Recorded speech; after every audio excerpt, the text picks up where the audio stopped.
recording and start the recording, and I want to get started with some review. So I'm going to start a little early here. So let me do share screen because we have material to review.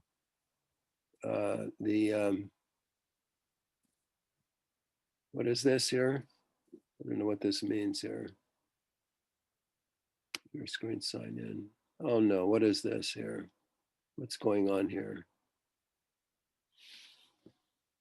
No, this is You're not. right now seeing your computer screen. Yeah, I know, but it says, wait, what's this doing here? Share screen. Let me see here. I did something wrong here. All right, let me stop screen share. Let me try it again. Screen share. Oh yeah, okay, this is what I want. Let's share this. I think I waste 5 minutes every day just getting this straightened out.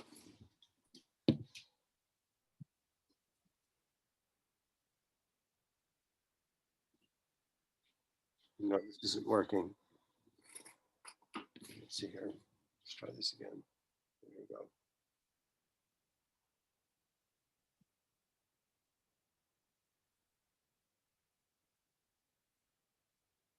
All right, so where's this?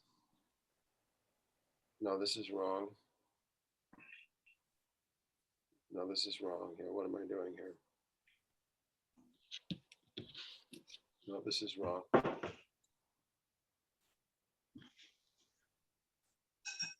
Here, I did something wrong. Let's do this over again. I don't want time lapse. I don't want that. I don't want that. I think you just have to swipe up on the words on the right. Swipe up on the where? So press the red square. Oh. Yeah. That doesn't do anything. So yeah, those words, I think you just need to find the right setting. Well, I don't want time lapse slow-mo. I don't want video either. Photo. I want. Yeah, photo. I think you just gotta scroll. All right, here we go. All right, good.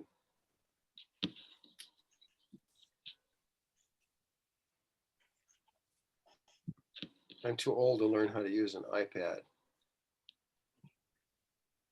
All right, here we go. Let me lock it in. All right, good. Okay, I hope that's all right.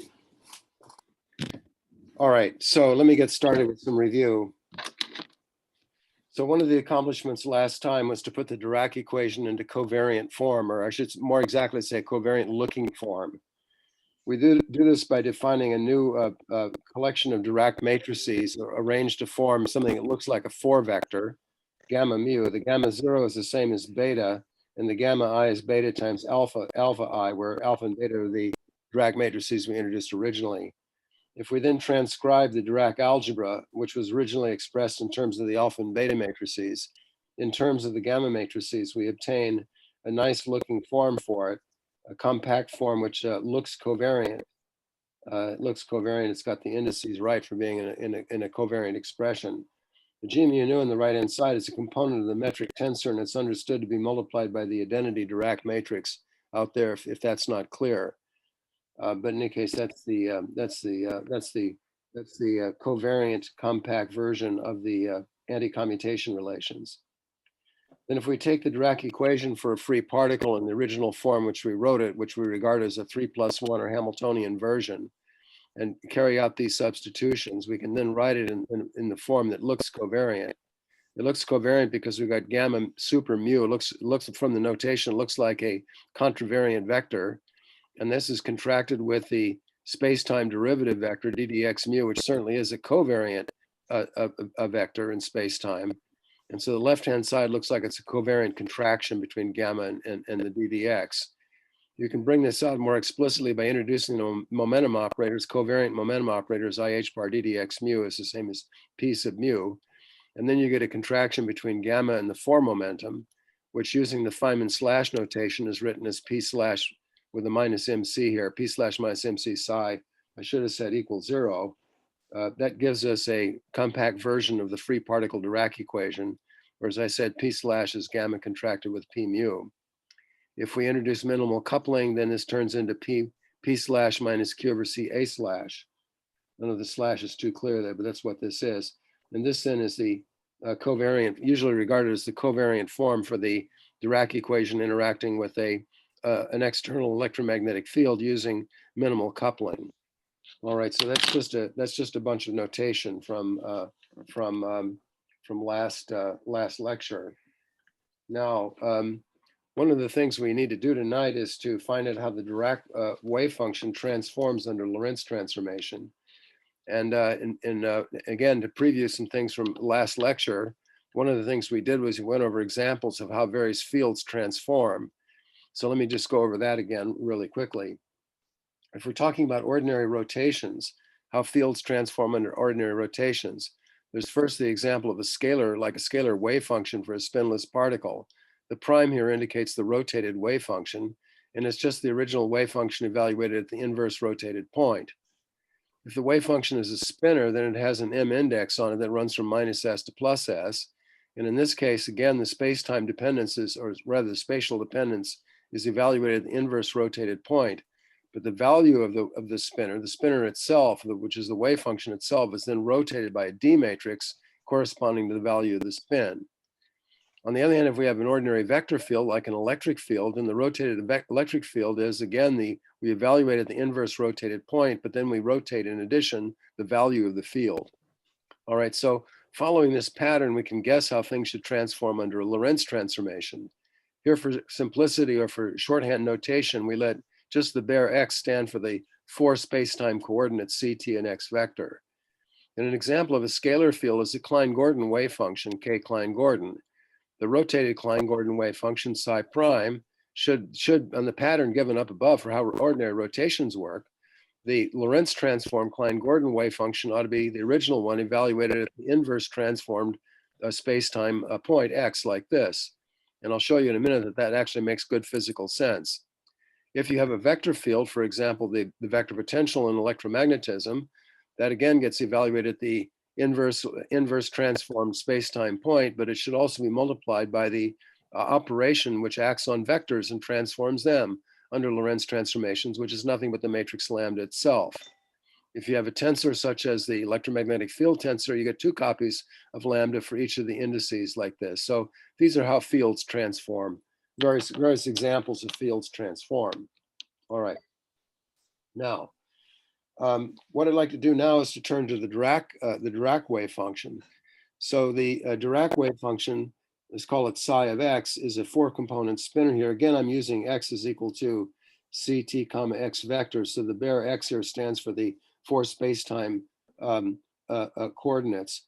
And if under a Lorentz transformation, this goes into, let's call it psi prime of x, then here's a guess for what the psi prime should be, is that it should be psi prime of x should be equal to, in the first place, we take the original psi and we evaluate it at the inverse Lorentz transform space-time point. But in addition, we need to multiply by the spinner, the 4-component spinner, by some matrix, which I'll call D of lambda. It has to be parameterized by the Lorentz transformation lambda. Now, the reason that we guess that this is the form for how the Dirac wave function transforms is because it's a straightforward generalization of what we have for rotating an ordinary non-relativistic wave function for a particle with spin. You have to multiply by the D matrix to carry out the rotation. A rotation is a special example of an Lorentz transformation. And we know that the Dirac 4-component wave function, because we took the non-relativistic limit of it, we know the 4-component Dirac wave function is representing the quantum mechanics of a spin 1/2 particle with a G factor of 2. In other words, basically the electron, that's what it's doing. And so certainly when you rotate an electron, you need a D matrix like that. And given that Lorentz transformations, the special cases of them are rotations, it's certainly for a rotation, you're going to need some kind of D matrix like this. And so therefore it's logical that for boosts you need it as well. By the way, I should say the Lorentz transformations that we're talking about tonight are going to be only proper Lorentz transformations. We've dispensed with parity and time reversal. Maybe we'll come back to them later, but right now we're just dealing with proper Lorentz transformations, which, to remind you, are those which can be built up out of either rotations or boosts, one or the other, or some combination of the two. All right. So now we've got a guess for how the Dirac wave function transforms. Let me box it because that's an important transformation law. But the problem is we don't know what the d of lambda is. That needs to be worked out. We do have some requirements for it, however. The d of lambda should form a representation of the Lorentz group, so that if I multiply d of lambda 1 times d of lambda 2, what I ought to get is d of lambda 1 times lambda 2. Why do we require this? Well, because this requirement means that if we apply two Lorentz transformations to a Dirac wave function, then one after another, then the result is the same as applying the Lorentz transformation of the product. And that's what you'd expect for applying compound Lorentz transformation. So we need this representation property of the Lorentz transformations by means of these D matrices. These D matrices, just to say the obvious, have to be 4x4 matrices because psi has 4 components. They are spin matrices. They're not space-time matrices because they act on the spin space of the wave function psi. But they're parameterized by the Lorentz matrices capital lambda, which, by the way, are also 4x4. But those are space-time matrices connecting space-time coordinates. And so this is a spin matrix, which is a function of a space-time matrix. Now, to go back to the case of a non-relativistic particle of spin S, these D matrices were the Euler rotation matrices that we talked about last semester. And they also satisfy a representation property that if you multiply two of them corresponding to two rotations R1 and R2, you get the DS matrix for the product R1 times R2. And the logic was the same. This is needed to reproduce to take care of the product when you do products of rotations applied to a wave function. However, I'll remind you that if the spin is half integer, such as it is for an electron, then the d of r is actually double valued, so that a given r actually corresponds to two D matrices which differ by a sign. And for that reason, I'll put a plus or a minus sign in here, which makes this equation accurate in the case when S is half integer. The meaning of this equation with a plus and minus sign means that if I take one of the two D matrices corresponding to R1 and multiply it by one of the two D matrices corresponding to R2, then I will obtain one of the two D matrices corresponding to the product of R1, R2. This is one way of viewing an equation like this. In any case, to go back to the Dirac equation, given again, I say this again, that Lorentz transformations include rotations as a special case, we can expect that there should also be a plus or minus sign here as well for the D matrices which occur in the Dirac equation. So this then sets up the form for how the Dirac wave function transforms under Lorentz transformations. And one of the main tasks for us for tonight is to determine what the D matrices are. Before I do that, however, let's look at the space-time dependence. I mean, the lambda appears two places in the D matrix and also in the space-time dependence of it. Let's look at the space-time dependence first to make sure that that makes sense. For that purpose, it might be a good idea to work with the Klein-Gordon wave function, which just transforms since it's a scalar function, there's no D matrix here. It just transforms by applying the inverse transformation to the space-time point. Let's see that this makes sense. In particular, let's see it makes physical sense. Let's suppose I have a Klein-Gordon wave function, K Klein-Gordon of X, which is a plane wave, a free particle solution. So it looks like this. It's e to the IP dot x minus the energy times time divided by h bar. Now then, the form momentum p mu is given by E over c in the time component and the free momentum p in the spatial part. And likewise, the four coordinates, the four spacetime coordinates x mu are given by ct in the time part and just x vector in the spatial part. And this implies that the contraction of these two four vectors, p mu, let me get it right, p mu x mu, is equal to E times t minus p dot x. Except for a minus sign, you see it's the same thing that appears in the exponent of the plane wave. The phase of the plane wave is actually a Lorentz scalar. You see, that's what it is. It's just dot product. This dot product, let me abbreviate it by writing p dot x here without indices on them, put parentheses around them. Let me use this notation with parentheses and a little dot in the middle to indicate a Minkowski dot product. There's a homework problem this week, which I hope you've looked at by now. So if you have, you're familiar with this notation. It's a convenient shorthand for talking about Minkowski scalar products. In any case, if we do this, then this plane wave for the Klein-Gordon equation can be written as e to the minus I times p dotted into x divided by h bar. Now, if we apply the rule for how this transforms under a Lorentz transformation, then this should go into e to the minus I p dotted into lambda inverse x over h bar, because we just replace x by lambda inverse. Let's look at this dot product, p dotted into lambda inverse x. This is a Minkowski scalar product. Again, on the basis of the homework for this week, this can be transformed into lambda times p dotted into x. And if I write p prime is equal to lambda times p, which is a shorthand for p prime mu is equal to lambda mu dot nu multiplying to times p nu, then you see the p prime is the form momentum which is obtained after the rotation or the boost applied here in an active sense. We map the old form momentum into a new form momentum by means of the Lorentz transformation. And so then by using this identity, what we see is that the Lorentz transforms a Klein-Gordon wave equation turns into e to the minus I p prime dotted into x over h bar. That is to say, applying the Lorentz transformation to the original Klein-Gordon wave function, a free particle solution with given energy and momentum, produced another free particle wave function, again a plane wave, with the new energy and momentum, which is given by the active transformation of that Lorentz transformation on the old momentum to the new. For example, if it was a boost, if this p were at rest, the p prime would be in some state of motion by applying the boost. And this is what we want for an active transformation of Lorentz transformations on wave functions. All right, so this is an argument then for why the lambda inverse that goes in the argument of the space-time field makes physical sense here, going through this. Now to go back to the Dirac wave function, then we've taken care of the space-time dependence, but what about the d? That's going to be the hard part. How are we going to determine that? So that's one of the major tasks for tonight. And we'll proceed in the following way. We're basically going to use covariance. Covariance is usually stated by saying that the form of the Dirac equation should be the same in all Lorentz frames. That's how you'd state it if you're using the passive point of view for doing Lorentz transformations. In the active point of view, it works like this.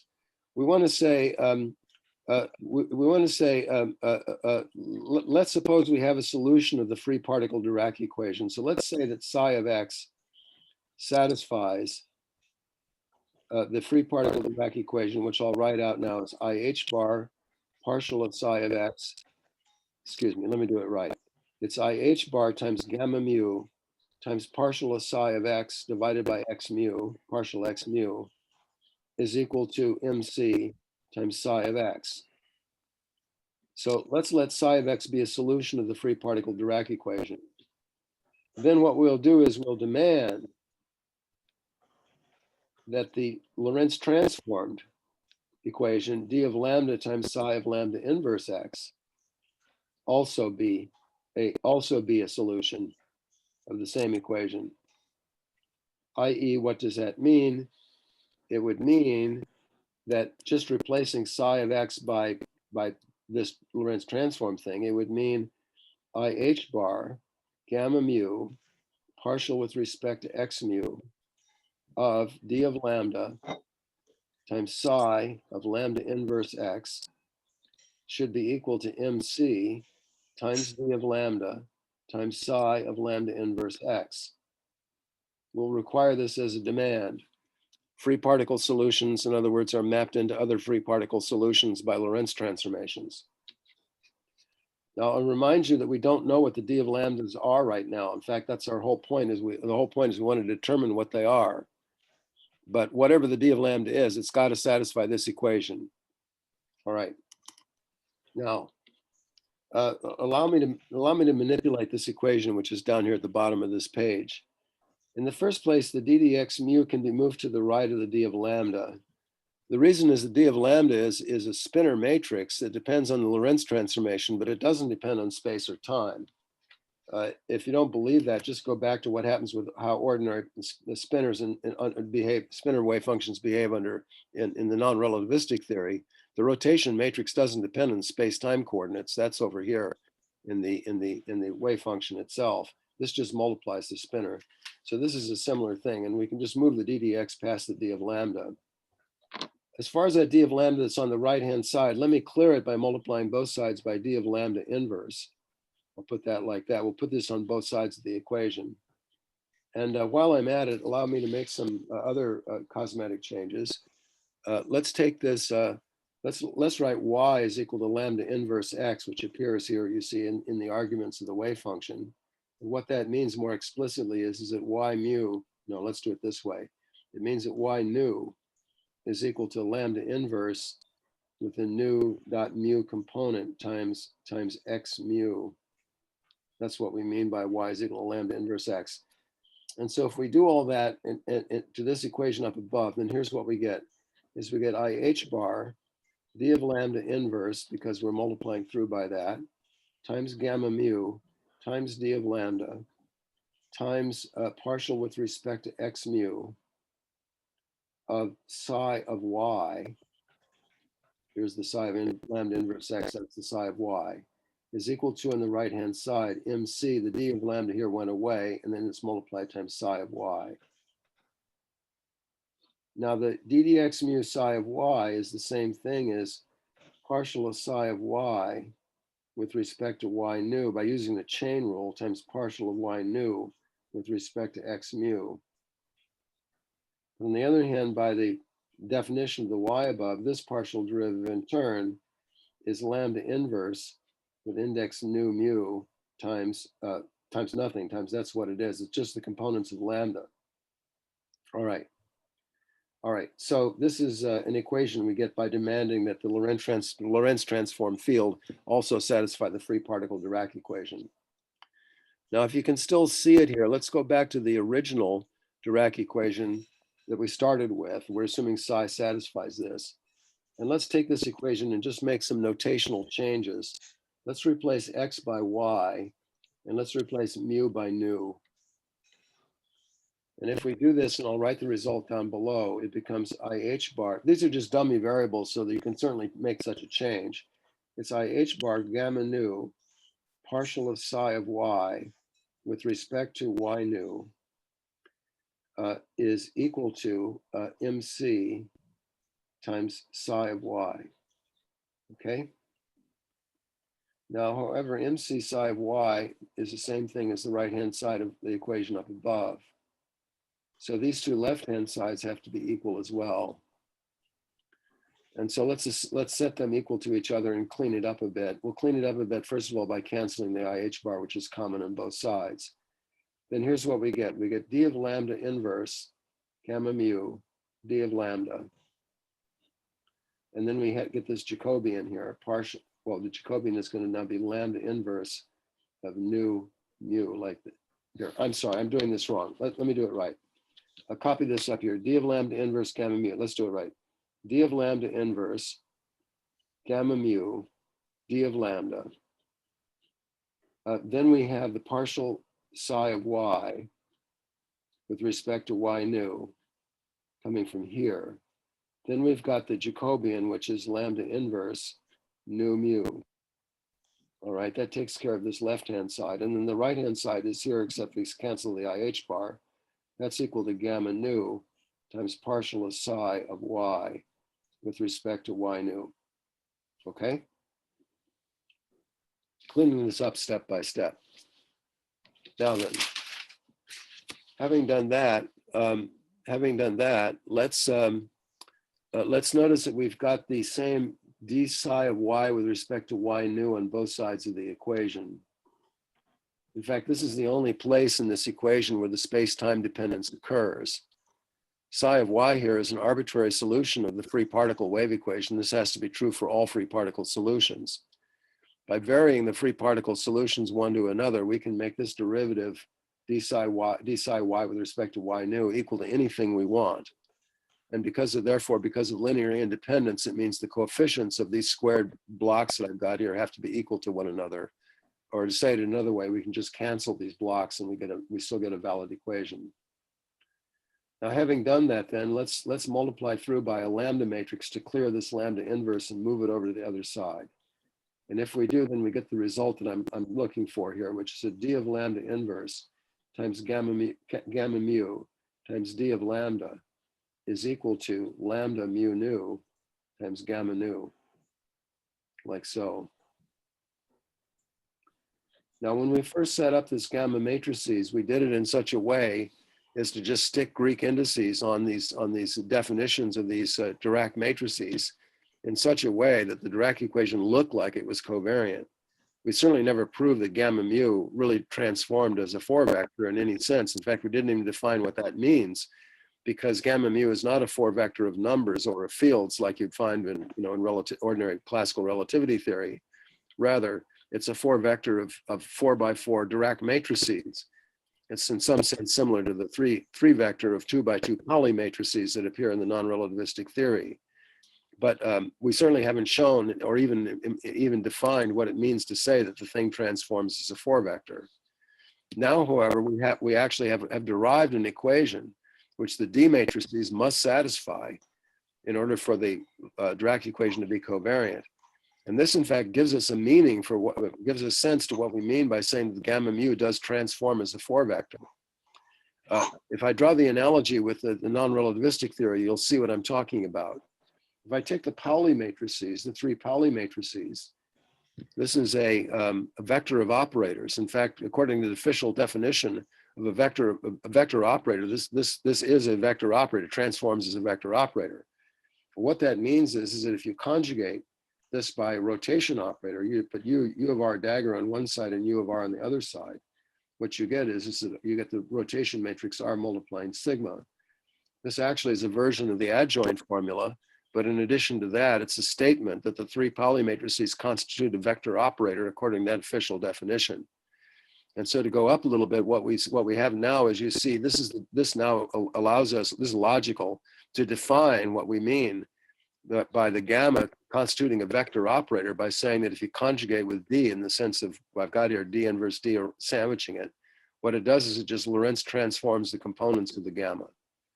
So it is in this sense that gamma forms a 4-vector, and it's in the statement that we're obtaining is analogous to the earlier results on the Pauli matrices forming a 3-vector under ordinary rotations.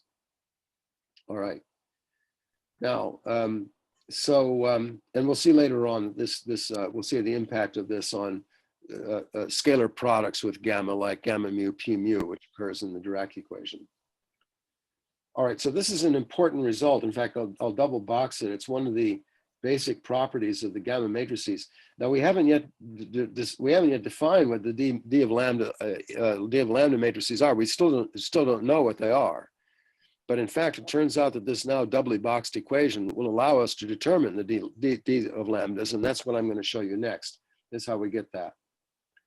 The strategy for doing it is kind of a typical one in this business of symmetries, is that you first look at infinitesimal symmetries, infinitesimal operations. And so let's worry about the infinitesimal operations. Now to do that, I'm going to go back and we talked a lot about infinitesimal Lorentz transformations in the previous lecture. And so I'm going to go back and remind you of some of the results we obtained. And I think I'm going to try to refocus this because it looks like it's getting out of focus here. All right, hope that's better. So infinitesimal Lorentz transformations, here's a summary of some results. If you multiply an infinitesimal rotation times an infinitesimal boost, you get the identity plus the rotational correction plus the boost correction here. And there's an axis and an angle for the rotation, an in hat and a theta, and there's an axis and a rapidity for the boost, which is the b hat and lambda.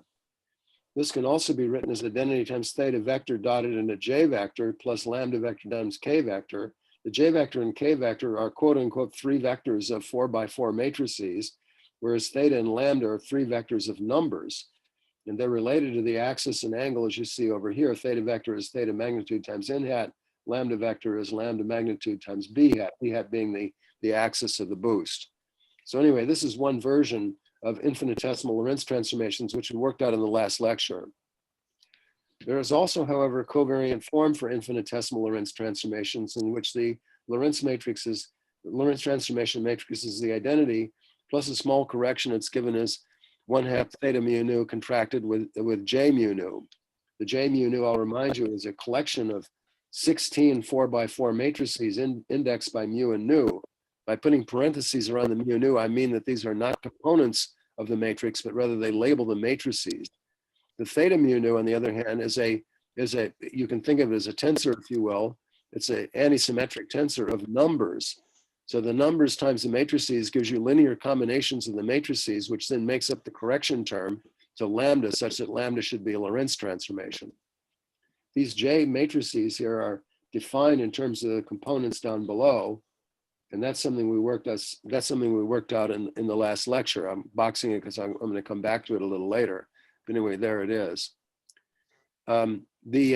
So this version of the infinitesimal Lorentz transformation has to be the same one as above, where we split things separately into rotations and boosts. And indeed they are. You find that the purely spatial parts of the J mu nu's, what I'll call the JIJs, are directly related to the J vectors that appears up here for the rotations.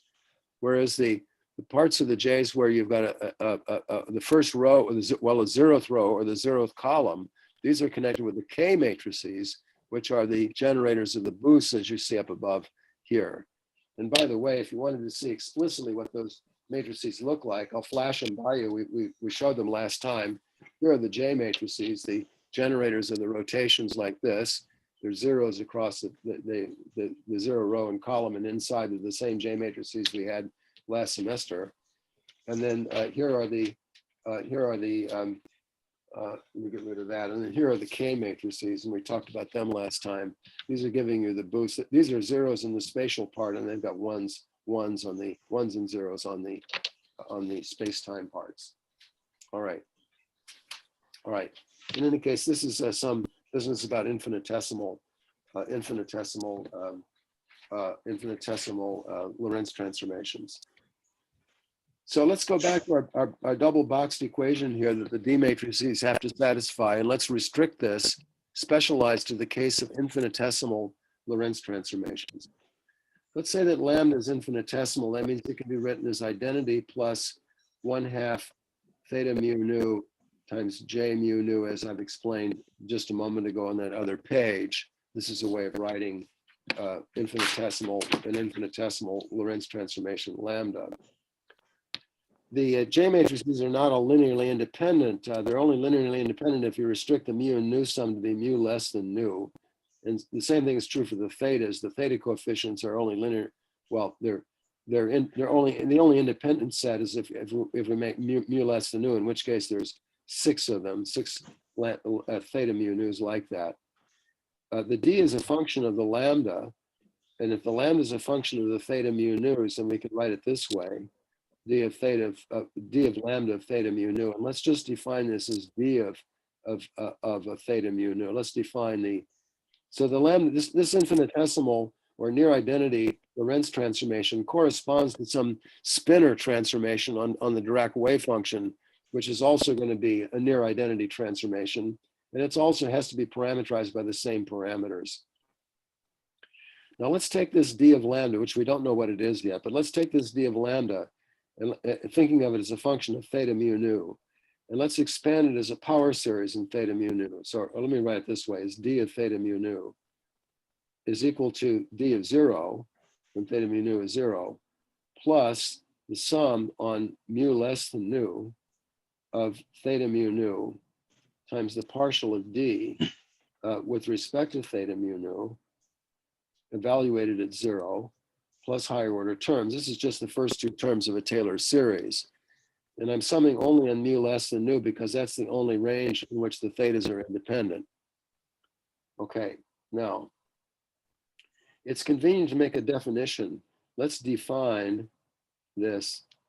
Let's define a matrix I'll call sigma, matrices I'll call sigma mu nu. Oh, excuse me, let me back up just slightly. These first derivatives here of the D matrices with respect to theta evaluated at theta equals to 0, these are just constant matrices. They don't depend on anything anymore. I mean, they came from taking the derivative with respect to theta, but when you're done, you set that value equal to 0. So these matrices that appear here don't depend on anything. They're just constant matrices. They depend on mu and nu, but except for that, they don't depend on anything. And so there's 6 of them, as a matter of fact.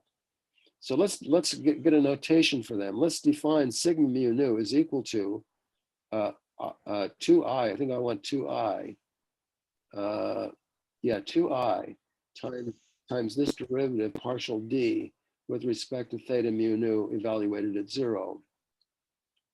Now, this is just a definition, and I've obviously split off a factor of 2i for some reason. And the reason is that with this factor split off, the sigma mu nu's which result give us a rather simple relationship to the generators of rotations that we know already for the case of pure rotations, which we know already from the non-relativistic theory. Let's just say for now it's a convenient factor to split off.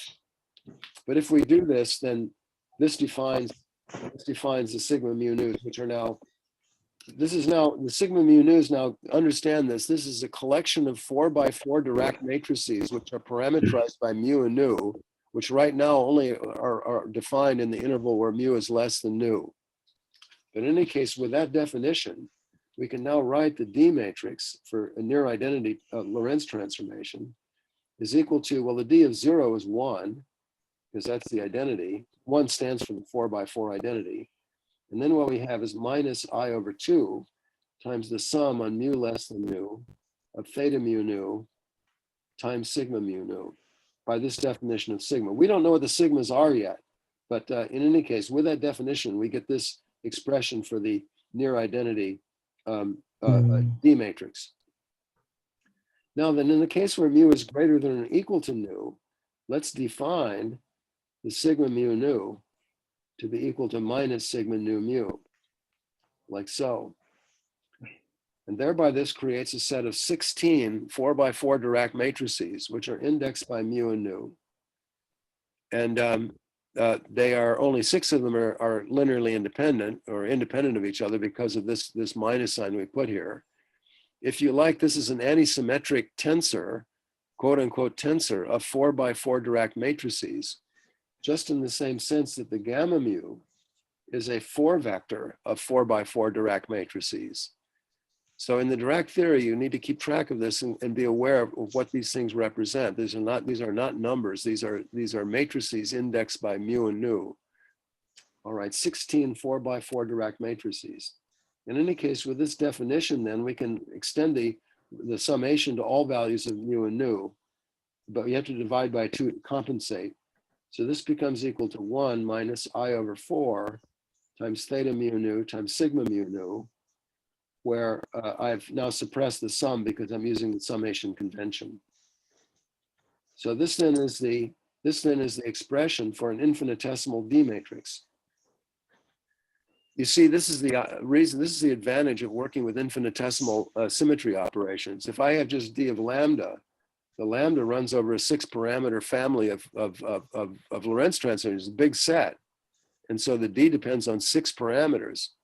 But by looking at infinitesimal Lorentz transformations, I reduce it to unknown matrices, only 6 constant unknown matrices. It's a huge advance in cutting down on the complexity of the problem.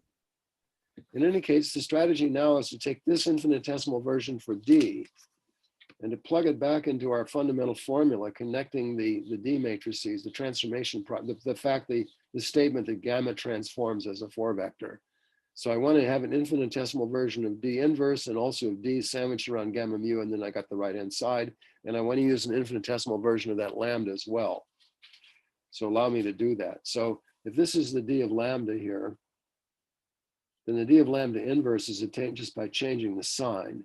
So let me write this out. I'll write it and also change, I'll also juggle indices. I'll replace alpha and beta by mu and nu. So I get 1 plus I over 4 theta alpha beta times sigma alpha beta on the left-hand side with the gamma mu in the middle. And then I get 1 minus I over 4 times theta alpha beta times sigma alpha beta, like that. And that is the left-hand side of this equation with the D replaced by D and D inverse replaced by their infinitesimal versions. On the right-hand side, I want to replace this lambda by its infinitesimal version. And so that's going to be equal to the lambda infinitesimal version is going to be identity plus 1/2 theta alpha beta times this J alpha beta matrix. And then the mu nu part of that times gamma nu. This is the infinitesimal version of lambda, okay? Now then, this in turn, this right-hand side, we can write this way. The identity delta mu nu is Kronecker delta mu nu. And then we get plus 1/2 theta alpha beta. And then the J alpha beta mu nu, where did I have it? It was this magic formula that we worked out in the previous lecture. And so if I put that together here, then this becomes the following. It becomes G alpha mu delta beta nu minus G, I would just want to swap alpha and beta mu times delta alpha nu, like so, multiplying gamma nu. And now if I carry this out, then the Kronecker delta times the gamma mu gives me gamma mu. And the rest of this, I got Kronecker delta, so I get plus 1/2 theta alpha beta. And then we get G alpha mu times gamma, delta beta nu times gamma nu is gamma beta. And then we get minus G beta mu times gamma alpha. And so that's the right-hand side of the equation. This is, let me say that's the right-hand side, infinitesimal version of the right-hand side of this boxed equation over here. Now, as far as the left-hand side is concerned, we just need to multiply this out. And so this gives me the 1 times gamma mu times 1 is gamma mu. Then the correction term is going to be plus I over 4 times theta alpha beta times sigma gamma minus gamma sigma. It gives you a commutator of the sigma alpha beta times gamma mu, like so. And that's what it is, to out to that order. All right. Now then, so then the result is I can now clean this up. We can cancel the gamma mu's. The theta alpha beta on both sides is multiplying objects which are antisymmetric in alpha and beta. Like here's a sigma. So I can cancel that as well. The theta alpha betas were arbitrary anyway. They just specified the infinitesimal transformation. If I want to solve for this commutator, I should multiply it through by minus 4i. And so what we get is a commutator of sigma alpha beta gamma mu is equal to minus 4i times 1/2 is minus 2i.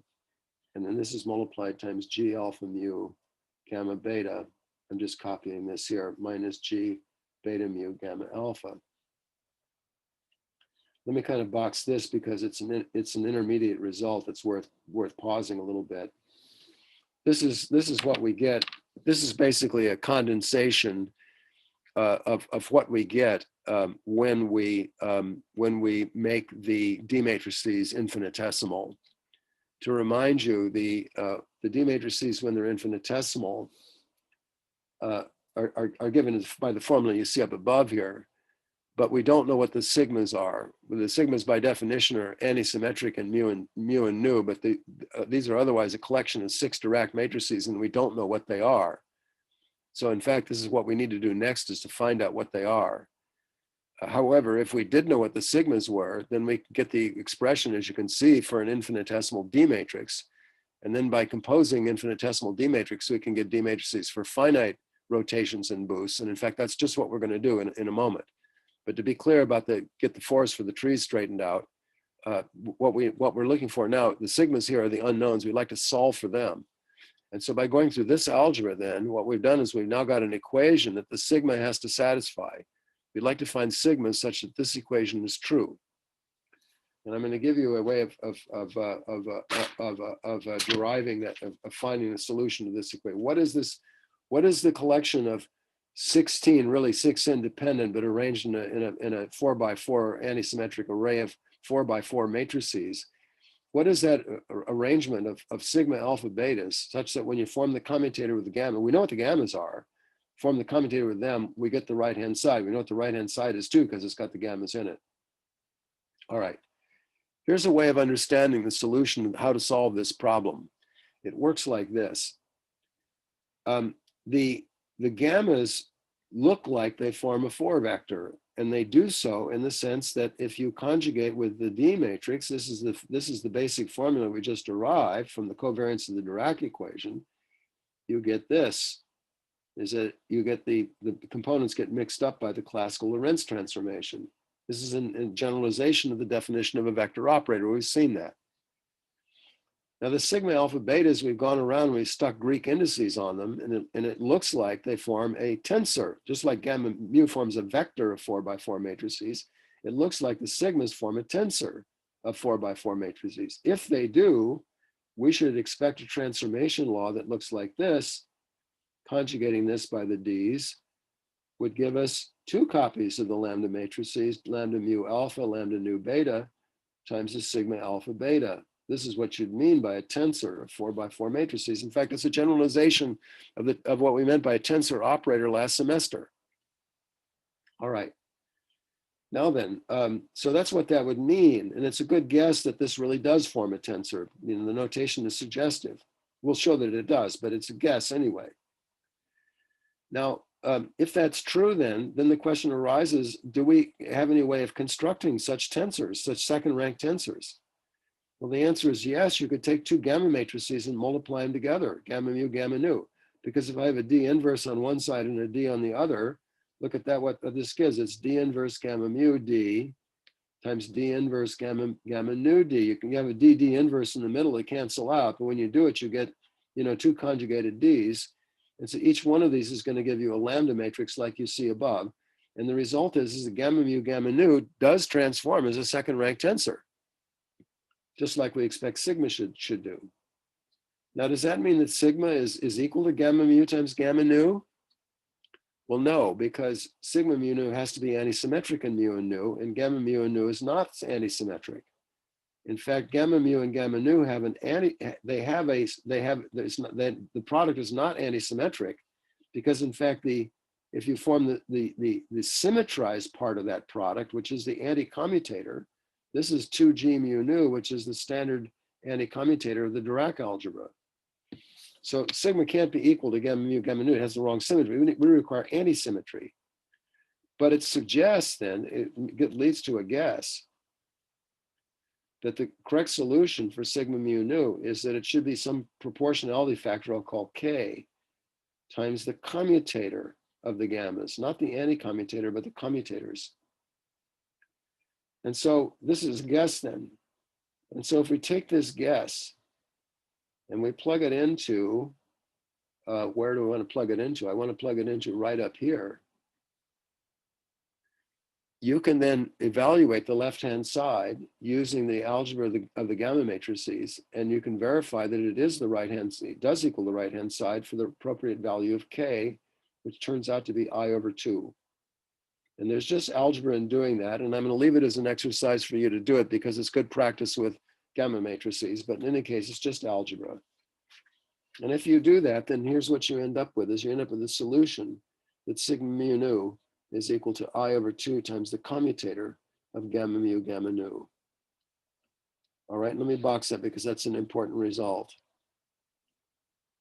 And to recapitulate why that's important is it because it means we now have an infinitesimal version of the D matrices, which is 1 minus I/4 theta mu nu times sigma mu nu. Like so, we now know what the sigmas are. Therefore, we now know what the D matrices in infinitesimal version. And therefore, as I'll show you in a minute, by composing large numbers of infinitesimal boosts and or rotations, we can create D matrices for finite boosts and rotations. That's just what we're going to do in a minute. In any case, this is what we've accomplished. And the accomplishment came about, well, this equation was derived as a result of the earlier equation, d of lambda inverse gamma mu, d of lambda is equal to lambda mu nu. The fact that the gamma transforms as a 4 vector, let me box that because that's also important. This is basically the above this line here is a sequence of the main things that we've done in this last section of this lecture, is the sequence of derivations. We now know what the D matrices are, at least for infinitesimal transformations. All right. Now then, given that, we can work out explicitly what the D matrices are for finite transformations. It's convenient to, well, let me make sure I'm not omitting something that I wanted to say here. Yeah, there's something I want to mention first before I get into that. There's starting to appear here a lot of Dirac matrices, when we began, we just had 4 of them. We had the alpha and the beta matrices. These are useful in a 3+1 description or a Hamiltonian description of the Dirac equation. You could add the identity matrix if you want. It belongs there as well. Those are, I'm sorry, I'm seeing my picture is moving slowly here. Let me ask you something. Is my voice being chopped up? Are you able to follow my voice? It's a little bit choppy, but I can hear. All right, thank you. My internet connection lately has not been working as well as it was. And I've put in an order to have fiber optics installed in my house, but it's not going to happen until the summer. So for the time being, I'm afraid there's nothing that can be done about it. But if it gets really bad, let me know and I'll try to compensate some way or another. In any case, we're developing here a zoo or a menagerie of Dirac matrices. And we started with the ones in the 3+1 description, which are basically the alpha and the beta. But now we're getting a set of Dirac matrices which are useful in a covariant description of the Dirac equation, and they include the identity is always there. They include the matrices gamma mu, and which are just rearranged versions of alpha and beta, basically. And now we've got a new set, which is an antisymmetric tensor of matrices, sigma mu, that contains six more matrices. All right. And as we go on, we're going to add to these, and I want you not to get confused about it, but there is a lot of matrices to be kept track of here. Just to preview where we're going to go, we're going to end up with one more set of matrices in the 3+1 description, which I'll call capital sigma. It's a vector like this. This is a generalization of the Pauli matrices, as we'll see, to the 4x4 case, and we'll end up with at least one more matrix in the covariant description, which is called gamma 5, which I probably won't get to tonight. But in any case, it doesn't get any worse than this.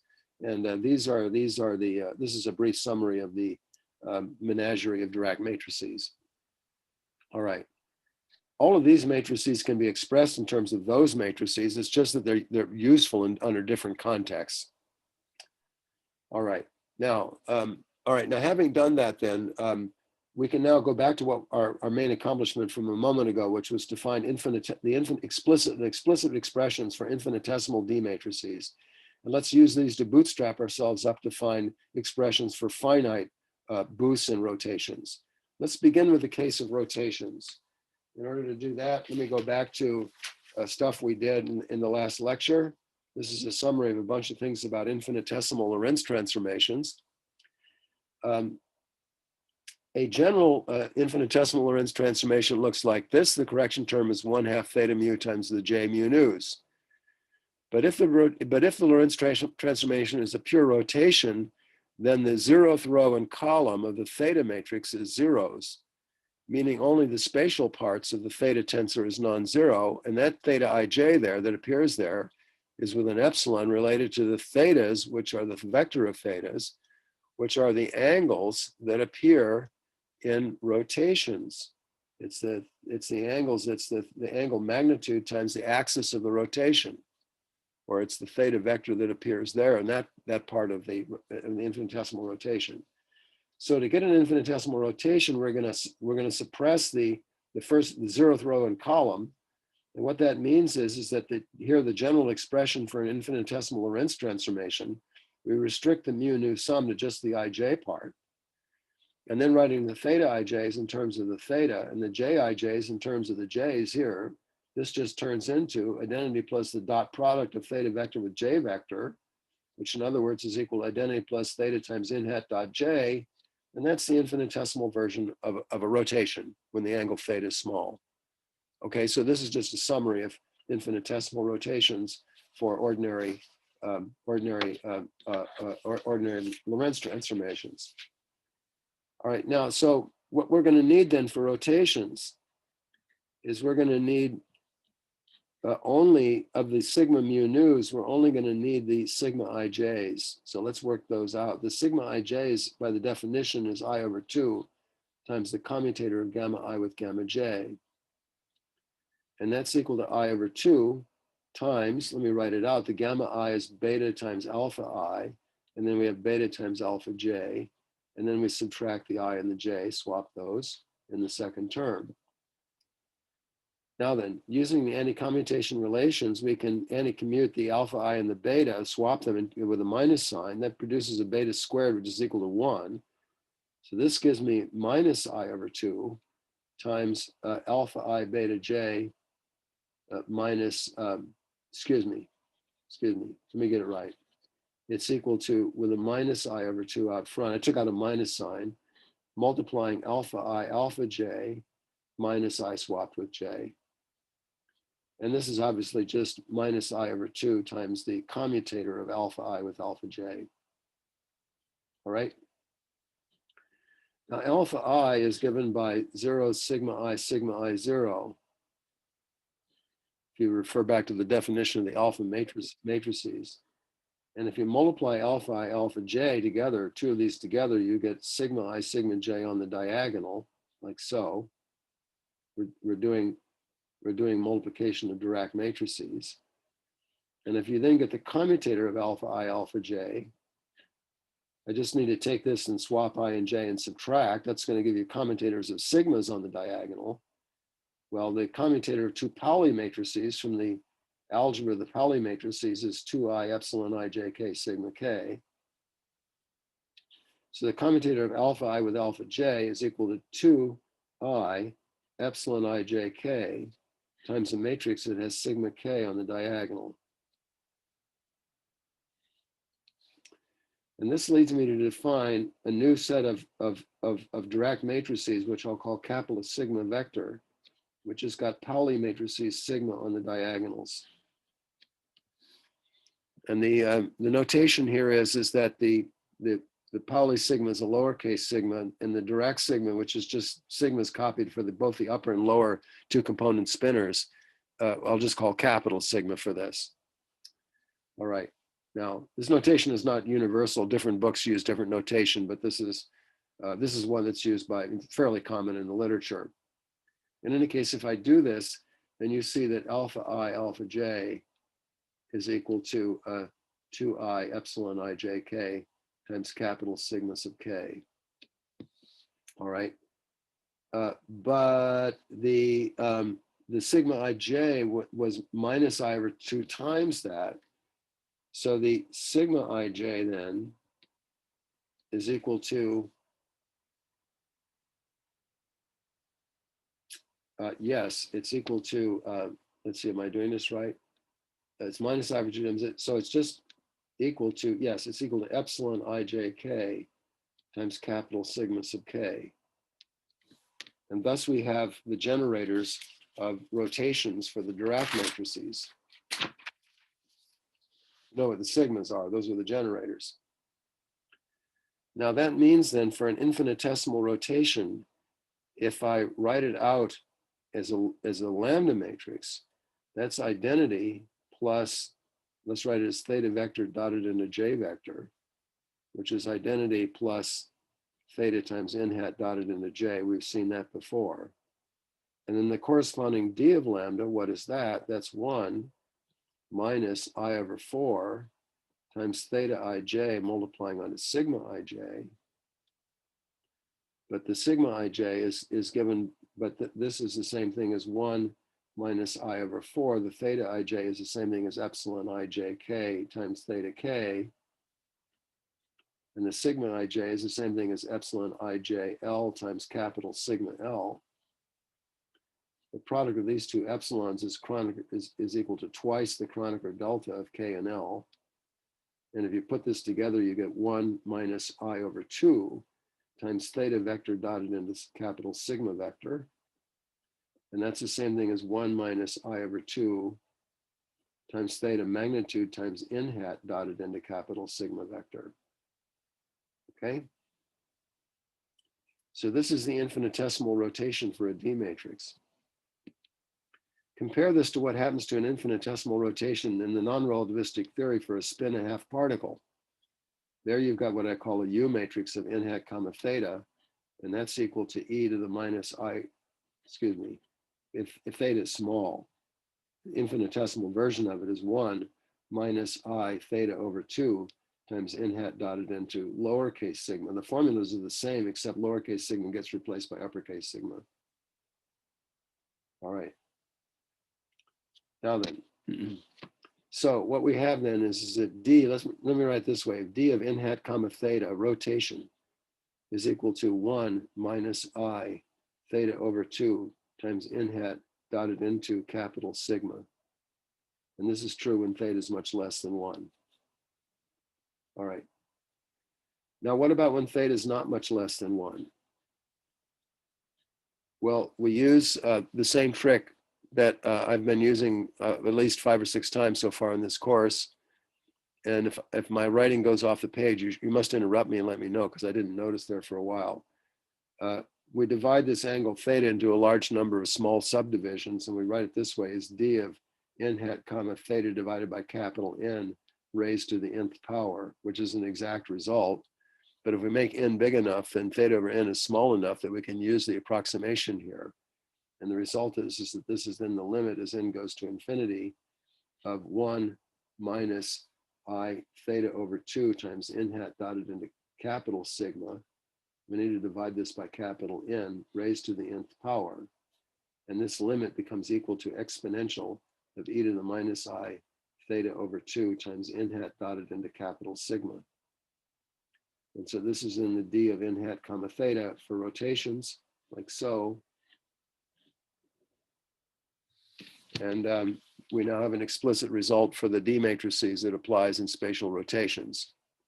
Compare this to what we have in the Pauli theory for a spin a half electron. In that case, let me call it u of n hat comma theta for the Pauli theory. This is equal to e to the minus I theta over 2 times n hat dotted into the Pauli matrices. And that's equal to cosine theta over 2 minus I n hat dot sigma times sine theta over 2, which was the very first homework problem last semester. So I hope you remember it. Anyway, you see, this is very similar, except we use capital sigma instead of poly sigma. And in fact, if I go back to, do I have it here somewhere? If I go back to what the Dirac sigma looks like, it's just 2 poly sigmas on the diagonal. So when I exponentiate it, just exponentiate the 2 by 2 blocks on the diagonal. And the result is that this rotation here can also be written this way as u of n hat comma theta on the diagonal, zeros in the off diagonal, and the u of n hat comma theta down there. And therefore, to rotate a Dirac 4-component spinner, you just apply Pauli rotations to the upper 2-component spinner and the lower 2-component spinner independently. This is in the Dirac Pauli representation only, but that's what we're using here. And it's a very simple rule, and we don't yet have a physical interpretation of what the lower 2 components mean in the Dirac spinner.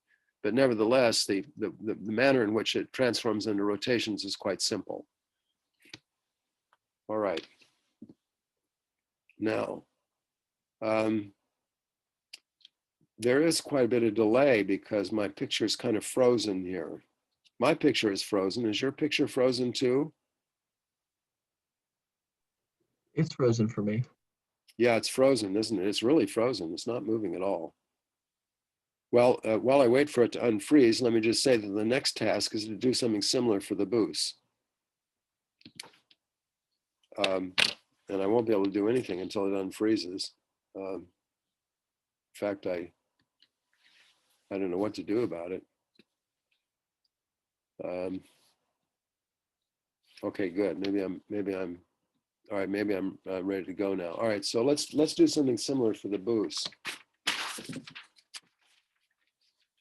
So for the boost, let's go back to what we did with infinitesimal Lorentz transformations in the last lecture.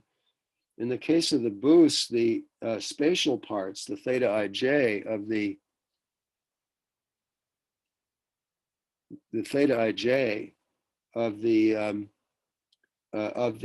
theta tensor vanishes, and it's only the 0th row and column which are non-zero, and those are actually the components of the rapidity vector. And so what we need then is the J0i's, which are essentially the same as the KI's, the generators of boost. And that means that if we take the start with the general expression for an infinitesimal Lorentz transformation with a theta mu nu j mu nu, we need to only sum over the first row and column. We get these two terms like that, which are equal to one another. So it kills the factor of 2, and it just turns into lambda times k, or lambda vector times k like this. Or if I split lambda vector into its magnitude and rapidity in the axis, I get identity plus lambda times b hat dotted into k. And this is a boost. And this is a Lorentz transformation, which is this is only valid when lambda is small. This is a Lorentz transformation, which is an infinitesimal boost. So now in order to get the corresponding D matrix, what we're going to need is the matrices sigma 0 I. And so by the definition, this is I over 2 times the commutator of gamma 0 with gamma I. And I'll leave this as an exercise for you to work out. This turns into I times alpha sub I. It's straightforward to do this. And this then means that the D of lambda for an infinitesimal boost is going to be 1 minus I over 4 times in the general notation be theta mu nu sigma mu nu. But this is the same thing as 1 minus I over 4 times sigma times theta 0 I times sigma 0 I plus theta I 0 times sigma I 0. And those two terms are equal, and it turns into 1 minus I over 2 times theta 0 I times sigma 0 I. And that turns into 1 minus I over 2 to the theta 0 I, or the lambda i's, the components of the rapidity vector. And then the sigma 0 I just gave you is I alpha I. So I times minus I cancels out. And this turns into 1 minus 1/2 of lambda I times alpha I, which is 1 minus 1/2 of lambda vector dotted into alpha, which is 1 minus 1/2 of the magnitude of lambda times b hat dotted into alpha. So to go to a new page, we now have a useful result. We have an infinitesimal version of a boost. And it is this. Let me write it as d of b hat comma lambda is equal to 1 minus, that's 1 plus actually. This was a plus sign in the previous page because I times minus I was 1, plus here, plus there, plus there. So it's 1 plus lambda times b hat dotted into alpha. And this implies when lambda is much less than 1. And by a similar method, we can work out what d of b hat is for arbitrary lambda. It's again the same trick. We just divide lambda by a large number and then compose the infinitesimal operations. This turns into an exponential. This should have been over 2. Turns an exponential of lambda over 2 times b hat dotted into alpha.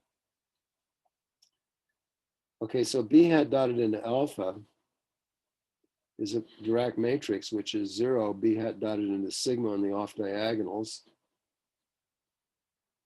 like this. And you can easily check that if I square it, it just turns into the identity. And so this exponential series is easy to sum. Again, it's just like that homework problem from the first semester last year. And it turns into this, is that d of b hat comma lambda, when lambda is not small, becomes the hyperbolic cosine of lambda over 2 plus b hat dotted into alpha times the hyperbolic sine of lambda over 2, which if you want to write it out as a 4x4 Dirac matrix becomes cosh lambda over 2 here, b hat dot sigma there times sinh lambda over 2, and then b hat dot sigma times sinh lambda over 2 here, and then cosh lambda over 2 there. And this applies for any lambda now. And so what we now have done, you see what we've accomplished is we've got both D matrices explicitly for any rotation and for any boost. Now let's see, this is getting dark again, so let me try to lighten it up. Let me try to refocus it also if I can. All right, good. All right, so this was a lot of work, but it's a major accomplishment. We now know what the D matrices are, which are used to carry out Lorentz transformations on Dirac wave functions. Let me try to, I think somewhere here I have a summary of this. So this is a summary of the Dirac rotations and boosts. Let me go over it. In the case of the rotations, let's denote it as d of n hat comma theta.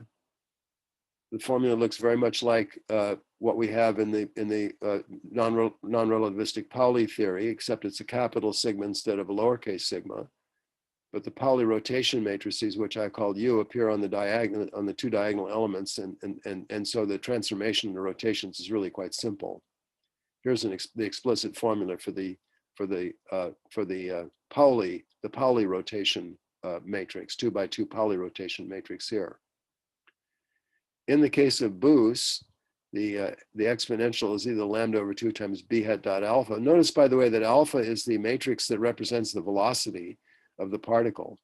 And so what we're seeing here is that the generator of the boosts is the velocity. And that sort of makes a physical sense. So it makes it kind of easy to remember that that's what the generator is. Whereas the generator of the rotations was the Pauli matrices sigma with an I factor involved. There's no I here, you see, in the case of the boosts. That's why we had hyperbolic cosines here instead of ordinary trigonometric ones. You can see that the boosts involve hyperbolic angles, hyperbolic trigonometric functions of the rapidity, just like we have ordinary trigonometric functions in the case of rotations. Notice also we have half angles here too, just like we have half angles in the case of the Pauli rotations for the 2 by 2 rotation matrices. Here's some general comments about these D matrices. One thing to notice is that the D matrices for pure rotations are unitary because these U's on the diagonal are unitary. Whereas the D matrices for the boosts are not unitary. In fact, they are Hermitian. You can see they're Hermitian matrices just by looking at them. The case of rotations and boosts are really just special examples of Lorentz transformations. But there's a theorem which I forget if I've mentioned it yet or not, but it is that if you have an arbitrary proper Lorentz transformation lambda, it can be uniquely factored into a rotation times a boost. Factorization is unique, interestingly enough. And so if you had a Lorentz transformation that was a mixture of rotations and boosts somehow, you could factor it like this and then use these formulas up above to multiply the corresponding D matrices to get the D matrix for the arbitrary lambda. If you did that, you'd be multiplying a unitary matrix times a Hermitian matrix, and the result wouldn't have any particular symmetry at all. It'd neither be Hermitian nor unitary, either one. Now, a question which arises at this point is, why are we suddenly getting symmetry matrices that are not unitary? The argument that I've always spouted in this entire course is that we require that the symmetry operations be implemented by means of unitary transformations, because you need to preserve probabilities. The total probability of any outcome whatsoever has to be equal to 1, before or after a symmetry operation. And that's the basic logic of it. But if that's true, then why then are we getting non-unitary matrices for the boosts? Well, the answer to that is that the complete Lorentz transformation involves not only transforming the spinor by the D matrices, but also the space-time components by the lambda inverse, you recall, acting on the space-time coordinates. And if you combine both of those, both the spin and the spatial part, then you find that the transformation actually is unitary. It's somewhat of a digression to go into that in detail, so I don't want to do it, but in any case, that's the explanation for it. Sorry, you cut out for a little bit, at least for me, when you're talking about what combination is unitary. Did you say R times B is unitary? No, only the rotations are unitary, and the boosts are Hermitian. But when you multiply a unitary matrix times a Hermitian matrix, you get a matrix which in general has no particular symmetry. And so the D matrix for an arbitrary lambda is not, it doesn't have any symmetry at all. It's neither unitary nor Hermitian. Did that all come through? Yes, it came through that time. Thank you. Okay, good. And thank you for interrupting, because if I'm not coming through, please let me know, because there's no point in going on if you haven't gotten it. I need to go back and do it again. All right. Now, so anyway, that's the explanation for why the sum of the D matrices, in fact, most of them really are not unitary. All right. Now, unitary matrices, of course, have the obvious or the common, excuse me, they have the useful property if U is a unitary matrix that U dagger is equal to U inverse. In fact, that's the definition of unitarity. But that's not going to work for the D matrices because they aren't unitary. So there's not such a simple relationship between U dagger and U inverse. There is, however, a relationship between U dagger, between D dagger and D inverse, which I want to tell you about. And so for that, what I need to do is to wait for the screen to unfreeze, and then I'll tell you about it. It works like this. Here's the story on this. D of lambda, let's now talk about the general D matrices for an arbitrary Lorentz transformation. D of lambda inverse is not equal to D of lambda dagger because the matrices are not unitary. But there is a close relationship between them. And it is the following. It is that if I take D of lambda inverse and I conjugate it by gamma 0, sandwich with gamma 0, this produces D of lambda dagger. And this is actually an important property of the D matrices. And so I'd like to prove that before we end tonight. So although it's not as simple as the rule for unitary matrices, which is up here, it is a reasonably simple rule for converting a D inverse into D dagger, and it turns out to be of quite importance in a number of applications. So let me go through that. So the first thing that I want to prove is that if I take gamma mu, the 4-vector of Dirac matrices, and if I sandwich them between gamma zeros, what I get is gamma mu dagger, that it converts gamma mu into its Hermitian conjugate. I'll remind you that gamma 0 is Hermitian and the spatial parts of gamma are anti-Hermitian. So we can prove this just by taking the components one at a time. If I take mu equals 0, I get gamma 0, gamma 0, gamma 0. The gamma 0 is beta, so its square is equal to 1, so that's just equal to gamma 0. But gamma 0 is Hermitian, so that's gamma 0 dagger. So this proves it for the case mu equals 0. Now, if mu is equal to the spatial part, then I get gamma 0, gamma I, gamma 0, like this. Now, if I take this first, or let's do the second one. If I take the gamma I, gamma 0, they anti-commute with each other. If you look at the anti-commutation relations. So if I swap them, I get a minus sign. This becomes minus gamma 0, gamma 0, gamma I. The gamma 0 squared is 1, so this is minus gamma I. But gamma I was anti-Hermitian, so minus gamma I is equal to gamma I dagger. And you see, once again, I've proved the formula. And so the basic formula here for the gamma mu has now been, just by going through all the cases, we've proved it now for the gamma mu's. Now, having done that, let's work on the sigma mu nu's. The sigma mu nu's are the generators of the Lorentz transformations. Sigma mu nu, I'll remind you, is equal to I over 2 times the commutator of gamma mu with gamma nu. So let's consider gamma 0 sandwiched around sigma mu nu. The I over 2 is a C number, so I can just take that out. It's I over 2, and then I get a gamma 0, and then we have gamma mu, gamma nu, minus gamma nu, gamma mu, like so. But that I can write as I over 2 times gamma 0, and then the first, oops, sorry, let me do it this way. It's equal to I over 2, and then let me bring the gamma 0 in. There should be a gamma 0 over there. Let me bring gamma 0 in, and the first factor then is gamma 0, gamma mu, and I'll write it as gamma 0 gamma 0, gamma nu, gamma 0, minus mu swapped with nu. And the gamma 0, gamma 0 in the middle is the identity. And otherwise, this then is just the same as the line above. All right. Now, on the other hand, this is a gamma 0, gamma mu dagger, and that's gamma nu dagger. So this becomes I over 2 times gamma mu dagger times gamma nu dagger minus mu swapped with nu.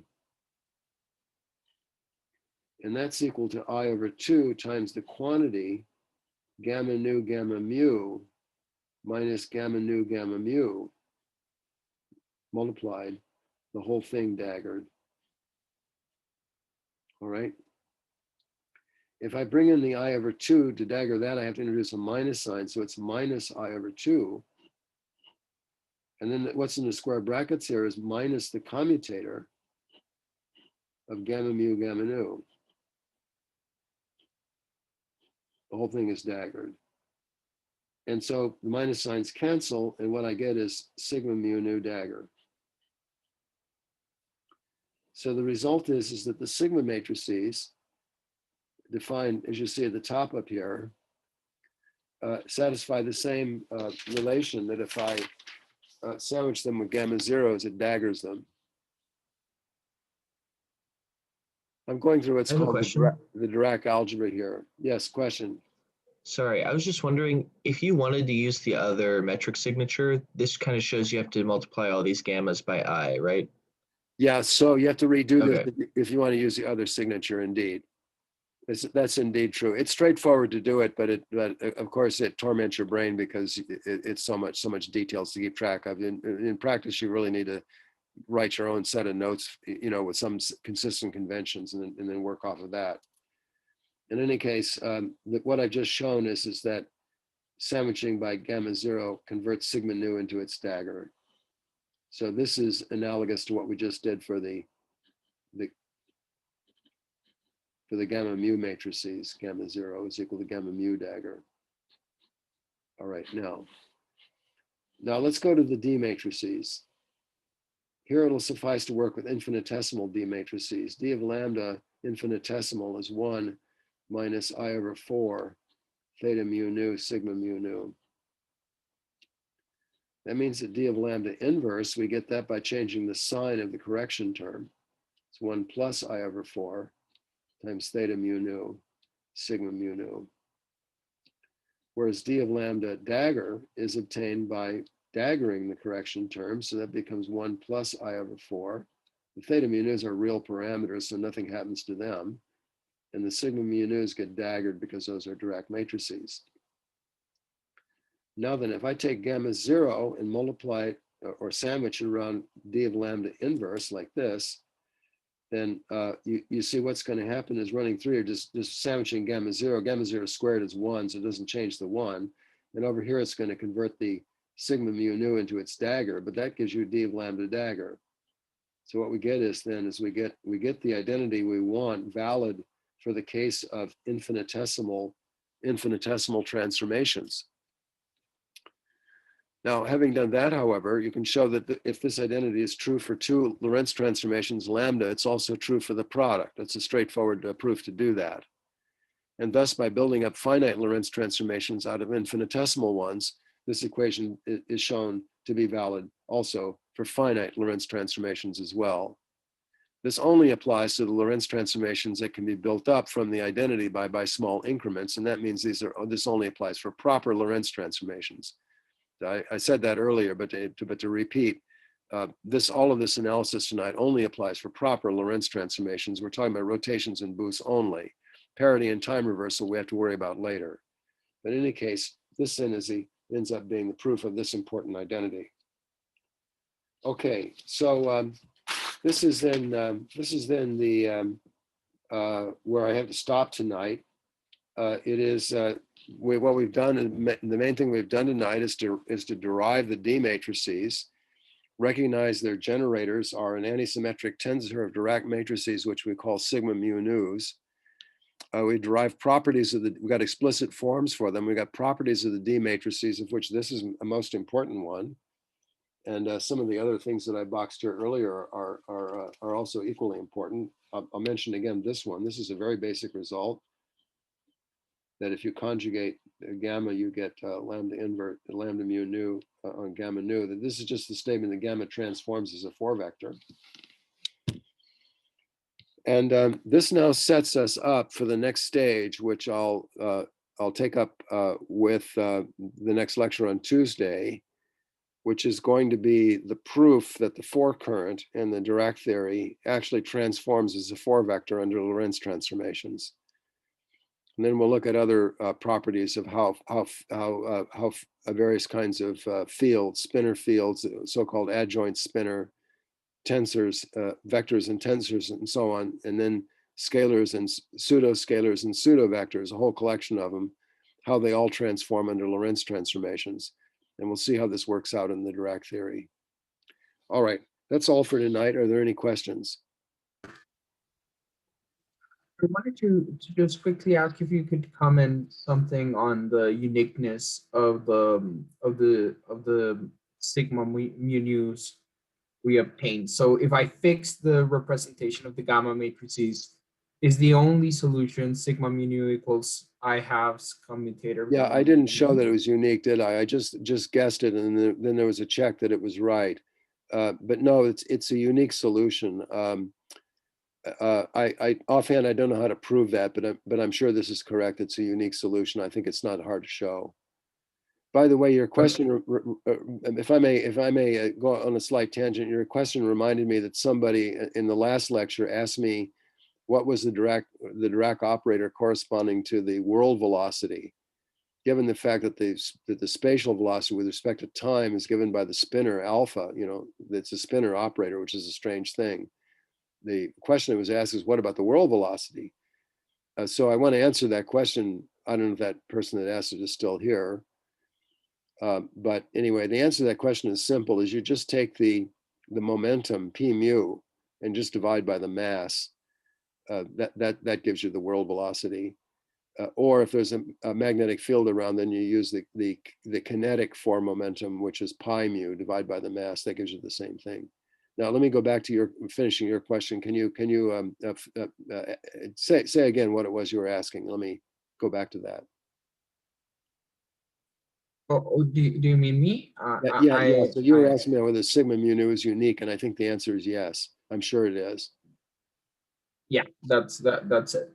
Yeah, but you raised an important point. We're doing all this in a certain representation, which is the Dirac-Pauli representation. It's really the only one I'm going to use for this course, although the notes does talk about the Weyl representation as well. If you ever study neutrinos, you'll be into the Weyl representation because it's useful for ultra-relativistic particles. But in any case, that's what I've been using. If we did it in a different representation, all of the answers would be formally the same, but the explicit matrices would have to be conjugated by the change of basis is all it is. So within a change of basis, everything I'm doing applies to all representations. All right, are there any other questions? All right, I guess I'm still a little, so I was the one who asked the 4 velocity question. And Right. I guess, when I look at the Dirac equation and I see you say that the 4 velocity is just like gamma over m, right? No, I'm sorry, P over m. P over Yes. m. Yes, that's right. Well, then that's just saying like gamma dot 4 velocity is always c. And I guess that still just makes me think that gamma is, does that make sense? Like it still makes me think that I know that gamma is not equal to P over M. I just mean, it feels like there's a connection there that I can't quite shake. Yeah, it is. It's very interesting, isn't it?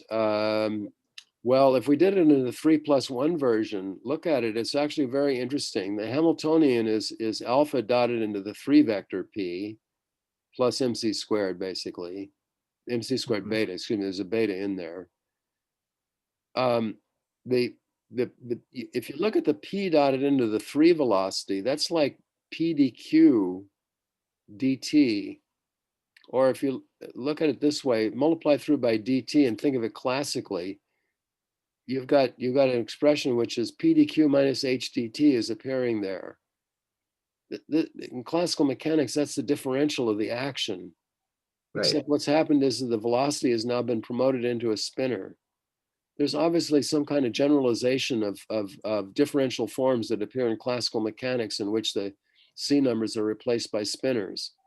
Anyway, Right. don't ask me to go into that deeply, but there's really, because I can't, but there's all kinds of suggestive stuff in this Dirac formalism. Are there any other questions? All right, if not, then thank you for your attention. And I shall stop share screen, and I'll turn off the recording.